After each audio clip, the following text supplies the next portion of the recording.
පහුගිය ඉරිදා දවසක මොරටුව වේල්ස් කුමාර විද්‍යාලයේ හරි අපූර්ව වැඩක් සිද්ධ වුණා. මොකක්ද?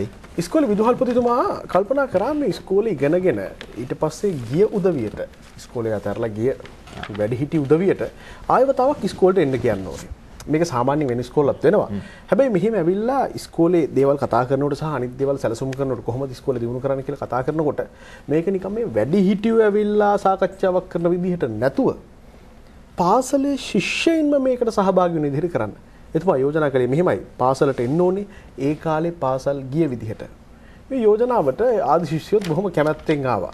අර රවුල කපලා කොණ්ඩේ පීරලා එහෙම එන්න බැරි යම් ප්‍රශ්න ඒගොල්ලන්ට තිබුණා. මේ තරහ වෙන්න එපා එහෙම කිව්වට.